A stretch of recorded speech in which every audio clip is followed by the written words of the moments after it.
Doctor Meenal Chandra को हैदराबाद से, जो कि एक एनेस्थेटिस्ट है। हमने देखा है एक जान की कीमत क्या होती है। हमारे हाथ में मिरेकल्स नहीं होता। We have the skill of science that we have learn, we have our experience. उस एक्सपीरियंस को, साइंस को जो हमने पढ़ा है, वो लगा करके हम पेशेंट्स को बचाते हैं। जैसे आजकल सोशल मीडिया के थ्रू बहुत लोग डॉक्टर बन जाते हैं कि हमने ये टेक्निक यूज़ की, ठीक हो गया, तो घर पे भी लोग वही करने लगते हैं फिर।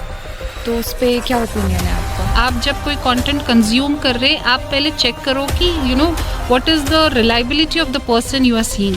तो उनके पीछे का बैकग्राउंड क्या है, उनके एजुकेशन क्या है, उनका एक्सपीरियंस क्या है। रेगुलर बेसिस पे जॉइंट पेन्स, हेडेक्स, माइग्रेन्स, ये सब रहता है, तो वो सब कैसे ठीक कर सकते हैं वो अगर एग्जिस्टिंग प्रॉब्लम है? You should not have sedentary lifestyle, activities रहना, exercises should be a part, diet should be such कि जो आपने बचपन से खाया हुआ है, जो होम कुक्ड फूड है, you have to understand कि हेल्दी रहने के लिए बेसिक 5 चीज़ों की ज़रूरत होती है। स्वागत है आपका रेडियो अड्डा के नए एपिसोड में, जहां हम कुछ ऐसी बीमारियों के बारे में बात करने वाले हैं जो कि हमारे डायनामिक लाइफस्टाइल की वजह से हो रही है। और इन सारे सवालों का जवाब देने के लिए हमने बुलाया है डॉक्टर मीनल चंद्रा को हैदराबाद से, जो कि एक एनेस्थेटिस्ट है। Hello doctor. Hello, how are you doing? I am good, how are you doing? Great. So आप पहले अपने जर्नी के बारे में बताइए। तो मैं एक basic my degree is of anaesthesia, and anaesthesia के बाद हमारा एक सुपर स्पेशलिटी ब्रांच है, दैट इज़ पेन मेडिसिन। तो in pain medicine we treat patients of chronic pain. तो मैंने एनेस्थीसिया किया, एनेस्थीसिया के बाद I did a fellowship in pain medicine, and now I have 10 years of experience in pain medicine. Basically, I'm more of a pain medicine than an anesthesiologist, and I treat patients जो chronic pain से suffer करते हैं, जैसे कि starting with headache, migraine, cervical spondylosis, frozen shoulder, neuralgia pain, nerve pain, knee pain, sports injuries, cancer pain. तो generally हम लोगों को लगता है ये सब पेन का कोई सल्यूशन नहीं है। थोड़े दिन टैबलेट्स लिया, फिजियोथेरेपी कराया, एक्सरसाइजेस कराया, सर्जिकल ऑप्शन है तो सर्जरी करा लिया, but most of the time बहुत सारे लोग सफ़र करते हैं, and at the end they accept कि मुझे उस पेन के साथ ही रहना है। करेक्ट। तो this speciality is about treating such patients, जहाँ पे हम लोग स्पेसिफिकली इन पेशेंट्स को जो ट्रीट नहीं कर पा रहे खुद को, उनको ट्रीट करते हैं। ओके। और जैसे कि मतलब यूजुअली देखा गया है कि पेरेंट्स चाहते हैं कि उनके बच्चे डॉक्टर या इंजीनियर बने, तो आपको किसने इंस्पायर किया? मैं तो उस जनरेशन से हूँ जहाँ पे स्पेशली जब गर्ल्स बॉर्न करती, आई एम फ्रॉम रांची, और हम हमारे सिटीज़ में ऐसे होता है कि जब बच्चे व्हेन दे आर बॉर्न तो पेरेंट्स ही डिसाइड कर लेते। तो सिंस माई चाइल्डहुड, जब से मेरी बर्थ हुई है, तब से आई हैव बिन लिसनिंग कि डॉक्टर बनना है, डॉक्टर बनना है, डॉक्टर बनना है, and that's how I became a doctor. Initial years में काफ़ी चीज़ें रहती है अट्रैक्टिव कि मुझे पायलट बनना है, मुझे एयर होस्टेस बनना है, मुझे टीचर बनना है, बट इवेंचुअली एक point after I did my 10th I realise कि I think I want to pursue medicine, and that's how I became a doctor. Great. और कैसा लग रहा है डॉक्टर बन के? You are able to help so many people.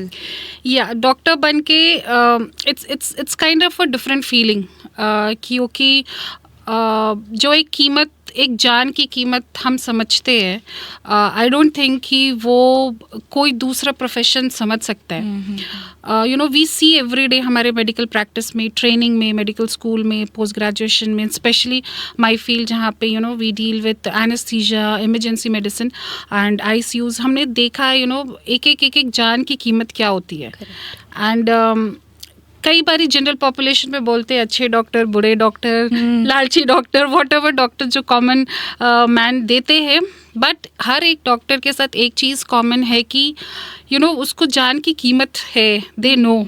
अगर किसी के हस्बैंड या किसी के सन डॉटर बीमार है, तो जितना दर्द उस पेरेंट्स को होता है या स्पाउस को होता है, जितनी शिद्दत से वो चाहते हैं कि उनके रिलेटिव को बचाया जाए, वो ट्रीटिंग डॉक्टर भी उतनी शिद्दत से उस जान को बचाना चाहता है। तो through your podcast I would want to say कि कोई भी डॉक्टर भगवान नहीं बनना चाहता। उनको ह्यूमन ही रहने दो, इंसान ही रहने दो, इंसान की तरह ट्रीट करो, बिकॉज कभी भी हमारे लिए अगर जान की कीमत है और पैसे है तो डॉक्टर विल ऑलवेज चूज़ कि हमें जान बचाना है. Correct. तो प्लीज़, अभी बहुत सारे ऐसे लोग ओपिनियन रखते हैं कि they do it for money, greed के लिए करते हैं. स्पेशली इन डॉक्टर्स तो ऐसा नहीं है. बट ऐसा कई बार देखा गया है कि काफ़ी जगह पे डॉक्टर्स को अब्यूज़ भी किया जाता है. So what is your take on it? या मैं वही बोल रही थी कि अब्यूज़ कब करते हैं, जब हमने पहले डॉक्टर को भगवान बना दिया एंड जब किसी की जान चली गई तो वी थिंक कि यही यमराज है. तो प्लीज़ डॉक्टर को ना भगवान की तरह मत रखे. We all want to be human because we are human. हमारे हाथ में मिरेकल्स नहीं होता. We have the skill of science that we have learn. We have our experience. उस एक्सपीरियंस को, साइंस को जो हमने पढ़ा है वो लगा करके हम पेशेंट्स को बचाते हैं. बट अगर मिरेकल होना है तो that has to happen through God. तो ना तो हम भगवान है, तो हम ह्यूमन ही है. एंड हमको अगर आप वैसे ही ट्रीट करेंगे कि ना हम पर्पसली किसी की जान नहीं लेते. इट इज़ ऑलवेज जब एक डॉक्टर अपना एक पेशेंट लूज़ करता है, I tell you have to trust me on that कि वो 3-4 दिन तक सो नहीं पाता है. वो बहुत सारे बुक्स पढ़ता है कि मैंने क्या गलत किया. अपने सीनियर से पूछता है, अपने कलीग से बोलता है कि कुछ तो ऐसा जो मैंने गलत किया हो, या फिर they want to learn something. So कोई भी एक डॉक्टर अगर अपना पेशेंट लूज़ करता है, यू हैव टू बिलीव कि वो उतना ही दुखी है जितना कि उसका पेशेंट के रिलेटिव्स. तो through your podcast, doctors have a very conscious mind. They know कि एक जान की कीमत क्या होती है. ओके. और यूजुअली ये सब भी है ना कि मतलब आजकल जो हमारी लाइफस्टाइल हो गई है उसकी वजह से काफ़ी न्यू प्रॉब्लम्स आ रहे हैं, हेल्थ इश्यूज हो रहे हैं. तो ये यूजुअली जैसे हमारी मम्मी लोग हैं और आंटी लोग हैं, फीमेल्स में काफ़ी नई तरह की बीमारियां हो रही है आजकल. उन्हें रेगुलर बेसिस पे जॉइंट पेन्स, हेडेक्स, माइग्रेन्स ये सब रहता है. तो वो सब कैसे ठीक कर सकते हैं वो अगर एग्जिस्टिंग प्रॉब्लम है, और अगर कुछ न्यू होने के चांसेस है तो how can they take some precautions to prevent them? क्या देखो, सबसे पहले तो ये जो लाइफस्टाइल डिजीज़ेज़ है ये एक दिन की या एक साल की चीज़ नहीं होती है. This is a ongoing process. जो जैसा लाइफस्टाइल हमने अपने बचपन में रखा होता है उसके हिसाब से ही चीज़ें प्रोग्रेस होती है. तो किसी भी डिजीज़ के लिए 2 तरीके के फैक्टर्स होते हैं. एक होता है मॉडिफाइबल फैक्टर्स, एक होता है non modifiable factors. Modifiable factors जैसे कि जो हमारे हाथ में होते हैं, कि हमारा वेट जो हमारे हाथ में होता है, द डाइट, जो जिस तरीके का डाइट हम रखते हैं, जिस तरीके का हमारा लाइफस्टाइल रहता है, जिस तरीके से हम एक्टिविटीज़ करते हैं, ये दीज आर मॉडिफाइबल फैक्टर्स. कुछ नॉन मॉडिफाइबल फैक्टर्स भी होते हैं जैसे कि हमारा एज, वो हमारे कंट्रोल में नहीं है. हमारे जेनेटिक्स, हमारे जीन्स हमारे कंट्रोल में नहीं है. तो कोई भी लाइफस्टाइल डिसऑर्डर एक चीज़ की वजह से नहीं होता. देयर आर मल्टीपल थिंग्स जो उस पर कंट्रीब्यूट करते. तो if your lifestyle has smoking और ड्रिंकिंग और eating a lot of outside food, all those things will matter. अभी अगर आपके फैमिली में बीमारियां जैसे कि diabetes and hypertension, heart disorders ये सब रन करते हैं, that means you are at a higher chance. तो you have to make sure कि आपका लाइफस्टाइल वैसे ही रहे. You should not have sedentary lifestyle. Activities रहना, exercises should be a part. Diet should be such कि जो आपने बचपन से खाया हुआ है, जो होम कुक्ड फूड है. कभी कभी once in a while junk is okay, but on a daily basis you are not ordering outside food. अभी अब हमारी जनरेशन को देख लो, we are witnessing things like we order food from Swiggy, Zomato. It's so easy, so accessible and so affordable also. So people prefer, but outside food will also always be outside food, right? So we have to make sure कि हम ये सब चीज़ों के लिए we are taking all the precautions. तो lifestyle diseases जो है it's multifactorial and we have to see that everything we have to take care of it. And ये एक दिन हमने ख्याल रख लिया या 10 दिन हमने ख्याल रख लिया या 1 साल ख्याल रख लिया, उससे कुछ नहीं होने वाला. It's a daily discipline. Right. Yeah. और ये तो हो गया जो फिज़िकल, ठीक है, फिज़िकल बीमारियां हैं. But there are mental stress also, depression, anxiety. पता नहीं मतलब कोई भी एक ऐसा इशू हो जाता है घर पे, कुछ लड़ाई झगड़े हो गए, स्ट्रेस हो गया, डिप्रेशन हो गया, काम ठीक नहीं चल रहा है, स्ट्रेस हो गया, एंजाइटी होने लगी. तो ये सब कैसे हैंडल करेंगे? सी डिप्रेशन, एंजाइटी, ये सब चीज़ें तब होता है जब आपके पास टाइम है. जब आपके पास टाइम नहीं है तो इवन एंजाइटी डिप्रेशंस भी नहीं आते.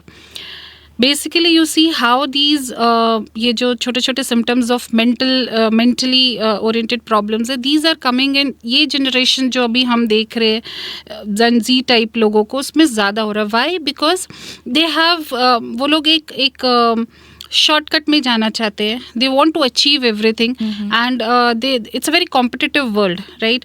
टारगेट्स है, अगर आपका टारगेट अचीव नहीं हुआ तो यू आर डिप्रेस्ड. उसी तरीके से there are lots of competition even in young kids, कि मेरा बच्चा इस स्कूल में जाता है, he is a topper, the other things कि मेरा बच्चा नहीं कर पा रहा है. So then again there is a competition. तो आप बचपन में ही ये कॉम्पिटिटिव मोड अगर बच्चे को सिखाते हैं and that's how they are grown up, तो all those things are very common. And a lot of time even diet contributes, what kind of diet you're seeing. Social media, जहाँ पे we have lots of good content and also lots of not so good content, not correct content. तो बहुत सारे लोग वो भी consume करते हैं. एंड कभी कोई कॉन्टेंट ऐसा देखा जिससे आप रिलेट किया and you think it is true, तो हमें ऐसे लगता है कि हाँ मेरे साथ भी ऐसे ही हो रहा है and this is the reason which is not true. तो social media is also one of the reason जहाँ पे बहुत सारे false news, false information they are flowing in bulk. तो there are so many factors contributing to it. Correct. और ये इस point पे आप क्या बोलेंगे कि जैसे आजकल सोशल मीडिया के थ्रू बहुत लोग डॉक्टर बन जाते हैं कि हमने ये टेक्निक यूज़ की, ठीक हो गया, तो घर पे भी लोग वही करने लगते हैं फिर. तो उस पर क्या ओपिनियन है आपका? सी वो we can not stop that because कुछ चीज़ें ऐसी होती है जो हमारे हाथ में नहीं होती है, राइट. अभी लाइक आई सेड, अभी इंस्टाग्राम में अगर आप देखोगे तो एवरीवन इज़ अ डॉक्टर. एक trainer is also a doctor, एक wellness coach is also a doctor, a dietitian is also a doctor. But इन सब चीज़ों में क्या हो रहा है, मिस इन्फॉर्मेशन जा रहा है, राइट. तो the only thing I would say is कि आप जब कोई कॉन्टेंट कंज्यूम कर रहे, आप पहले चेक करो कि what is the reliability of the person you are seeing. तो उनके पीछे का बैकग्राउंड क्या है, उनके एजुकेशन क्या है, उनका एक्सपीरियंस क्या है. इट्स नॉट ऑलवेज, मैं ये नहीं बोल रही कि हमेशा एलोपैथी मेडिसिन ही काम करता है. There are other ways also. घर के जो नुस्खे होते हैं वो भी काम करते हैं, but you have to do it in a correct way. Not all information in the social media is right. और ऐसे कोई 5-6 फूड आइटम्स बताइए जिससे लोग अपने डेली लाइफस्टाइल में अपना सकते हैं सो दैट कहीं पे वो किसी तरह से हेल्दी रह सके. हम लोग उस कंट्री में रहते हैं जहाँ पे एवरीथिंग इज़ हेल्दी, ठीक है, बट ओनली थिंग इज़ कि हम उसको कंज्यूम कैसे करते हैं. इंडिया में स्पेशली बिकॉज हमारा पॉपुलेशन बहुत ज़्यादा है, everything is based on marketing. तो अभी अगर वेस्टर्न कल्चर में कोई फूड आइटम चल रहा है, उसको इंडिया में जब हम मार्केट करते हैं, इट्स अ ह्यूज मार्केट.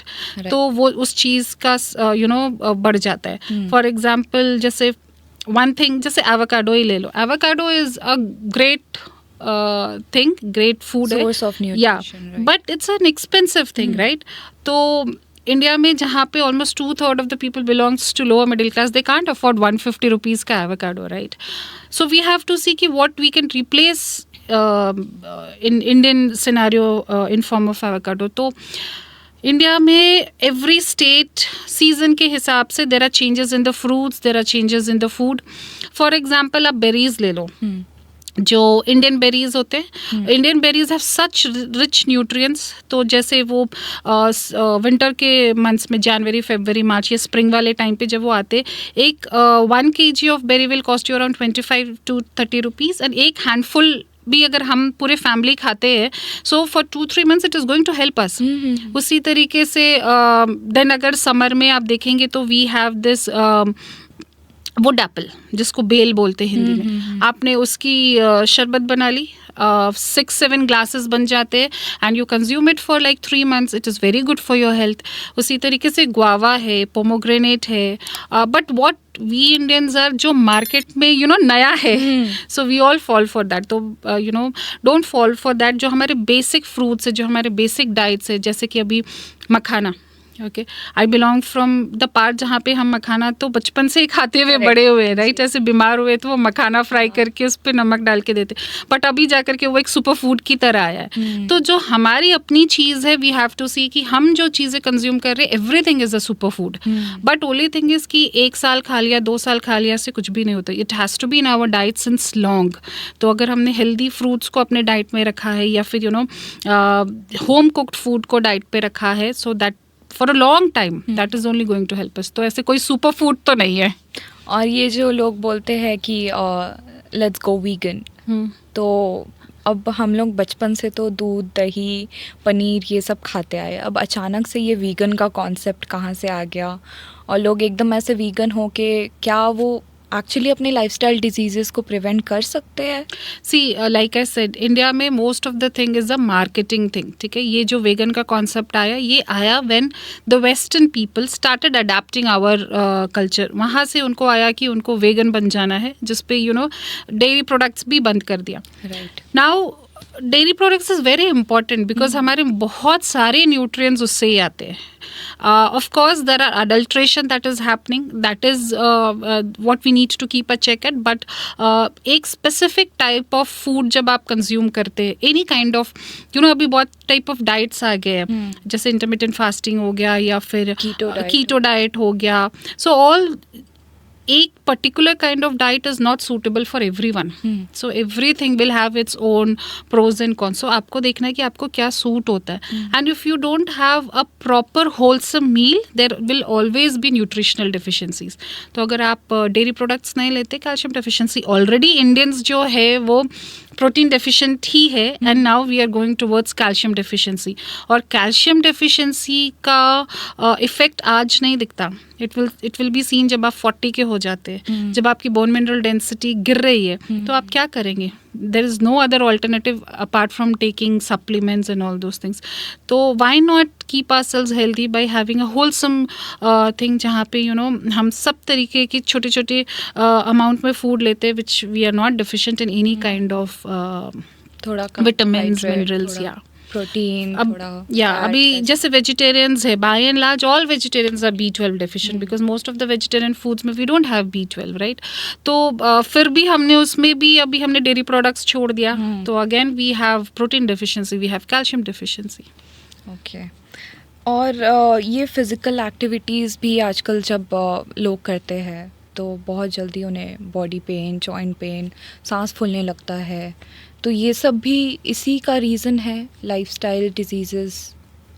बिल्कुल. अभी फर्स्ट ऑफ ऑल सबसे इम्पॉर्टेंट थिंग है कि आपका दिन किसी तरीके की फ़िज़िकल एक्टिविटी से ही शुरू होना चाहिए. छोटा सा वॉक कर लिया, या फिर योगा कर लिया, या फिर स्विमिंग कर लिया, जो भी चीज़ आपको अच्छी लगती है. बट हमारी भागदौड़ की ज़िंदगी ऐसी है, हम उठ के we know that we have to rush to work, तो हम नहीं कर पाते. देन आपने देखा है कि अभी जो सॉफ्टवेयर में IT पीपल होते हैं, दे हैव कंटिन्यूअस सिटिंग, तो उसकी वजह से उनका पोस्चर ख़राब होता है, उनके मसल्स वीक होते हैं, सोर होते हैं. So physical activity should be a part of your daily thing. और उसकी वजह से because of lack of strengthening of the muscles, आपके कोर्स मसल स्ट्रेंथनिंग नहीं होते, आपके जॉइंट्स टक होना शुरू हो जाते हैं, your diet is not appropriate. तो ऑल दोज थिंग्स कॉन्ट्रीब्यूट. और ये जो डाइट प्लान है, that is according to the body type of every person, right? लोग एक दूसरे को कॉपी तो नहीं कर सकते. एग्जैक्टली. तो सबको अपने बॉडी टाइप के हिसाब से डाइट लेना चाहिए. बिल्कुल. जो चीज़ हमने बचपन से खाई हुई है, जिस चीज़ के लिए हमारा गट यूज टू है, जिस चीज़ के लिए हमारा माइंड एक्सेप्टिंग है, वो ही हमारा डाइट है. तो अगर व्हेन यू गो इंडिया में ही आप देखेंगे कि from north to south and east to west जब हम जाते हैं, तो हमारा फूड जो है वो डिफरेंट होता है, ब्रेकफास्ट आर डिफरेंट. तो that's how we are build, right? हमारा इम्यून सिस्टम इसी चीज़ को एक्सेप्ट करता है. तो अगर हमने 30 years आपने उस फूड को खाया and then you suddenly want to change, your body is not going to accept it. तो you have to make sure कि जो चीज़ आप बचपन से खा रहे हैं, उसी चीज़ को खाना, उसी चीज़ में छोटे छोटे चेंजेस लाना, and that is the most important thing. Okay. और अगर आपको कोई पूछे कि आप कोई एक ऐसा लाइफस्टाइल चेंज अपनी daily day to day life में कर सकते हो, what will be your change? मेरे लिए सबसे important change would be that you know I would give priority to my health now, because हम सब, लाइक आई सेड, हम सब टारगेट की तरफ भागते हैं, हम सब करियर ओरिएंटेड रहते हैं, बट समवेयर हम लोग अपने हेल्थ को पीछे छोड़ देते हैं। एंड आई थिंक कि now it's time that you know 24 hour में अपने लिए 1 घंटा निकालना कम, you know, it's a very doable thing, आप कर सकते हैं। तो दैट इज़ वन थिंग जो मैं अब चाहती हूँ कि you know I would do for my self. और अब बाकी लोगों को क्या सजेस्ट कर सकते हैं, मतलब जो बाकी लोग हैं, हमारे व्यूअर्स हैं, वो ऐसी कौन सी चेंज लाए अपनी लाइफ में? सी चेंजेस ज़रूरी नहीं है कि आपको चेंजेस लाना है किसी तरीके का। The only thing is you have to understand कि हेल्दी रहने के लिए बेसिक 5 चीज़ों की ज़रूरत होती है। आपको अच्छा खाना है, क्या खाना है, जो आपने खाया है, और जो आप होम फूड कुक्ड होते हैं, जो गर्म खाना होता है जिसमें सब तरीके के न्यूट्रिएंट्स होते हैं। दूसरी चीज़ है अच्छा सोना है, 7 to 8 hours of sleep is a must. हम सब बहुत भाग दौड़ की ज़िंदगी में we are in that race of achieving things, पर स्लीप अगर अप्रोप्रिएट नहीं है, 40 के बाद you have all the disorders, anxiety होगा, स्लीपलेसनेस होगी, नींद नहीं आएगी, and then you are more prone for cognitive disorders जैसे कि अल्जाइमर्स, ये सब बहुत ज़्यादा कॉमन हो जाते हैं। And physical activity is very important. You have to do any kind of physical activity. आप walking कर लो, swimming कर लो, कुछ भी कर लो, whatever is important you do. And then next I would say is कि meditation and keeping your mind cool is a very important thing. तो whatever ways it is, आप shopping को चले जाओ, आप अपने लिए spa करा लो, आप अपने friends के साथ घूम लो, या फिर you know if you like cooking you cook, if you want whatever food you eat, but keep yourself happy. So अगर आप happy नहीं हो तो you cannot keep your family happy. And the 5th thing is कि ये जो 4 points को मैंने बोला है उसको discipline की तरह use करना, फॉलो करना है। Yeah. करेक्ट।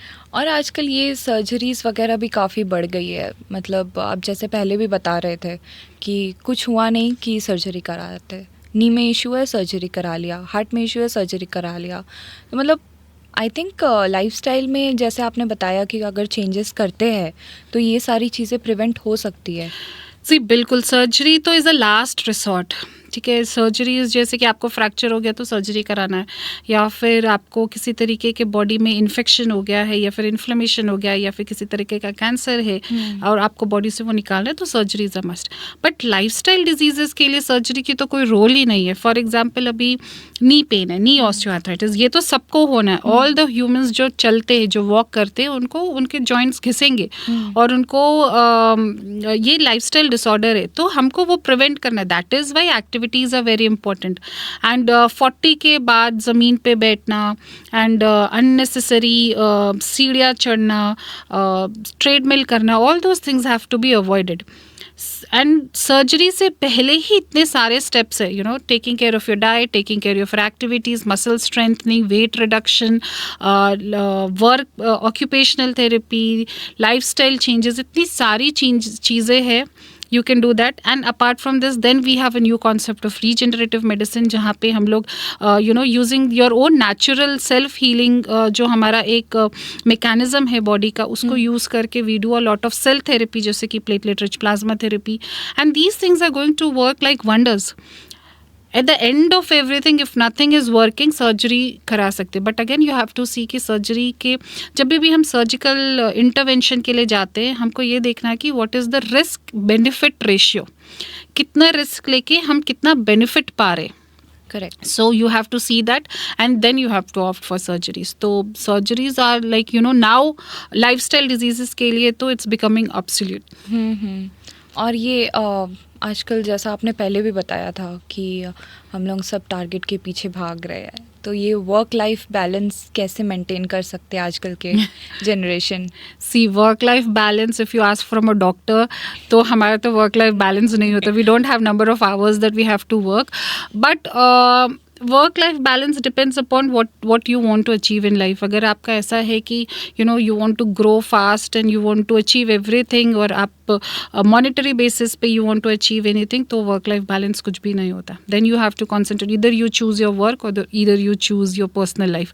बट कुछ लोग ऐसे भी है जिनको एक यू नो वो they are okay if they don't excel much in their career, but they want to have a peaceful thing.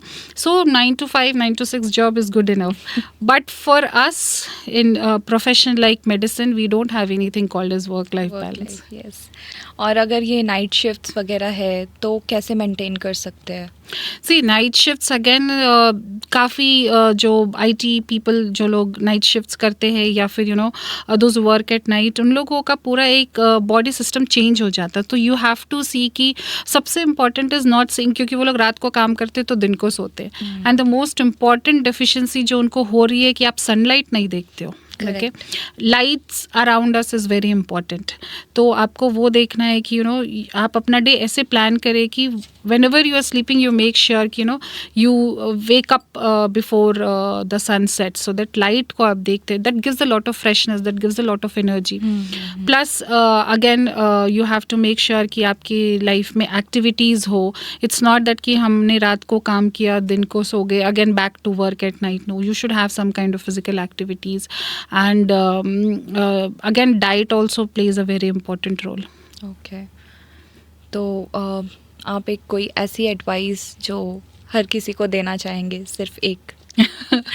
एक एडवाइस जो ये है कि एक्सेप्ट द फैक्ट कि life is unfair and life is not a fair game. अगर आपने इस बात को एक्सेप्ट कर लिया, your life is going to be happy. And at the end of all, चाहे हमारे पास पैसे हो, चाहे हमारे पास करियर हो, चाहे हमारे पास यू नो मॉनिटरी सफिशेंसी हो या no, we all want to be happy. And happiness only comes when we are satisfied. To accept the fact कि लाइफ इज़ अनफेयर. जो दूसरे को मिला है ज़रूरी नहीं मुझे मिलेगा, और जो मुझे मिल गया है ज़रूरी नहीं कि दूसरे को मिलेगा. Absolutely. So if you are accepting this, life is going to be happy. Great. Thank you so much. Thank Dr. you. Meenal. It was a great session with you. Thank you so much. Thank you for coming.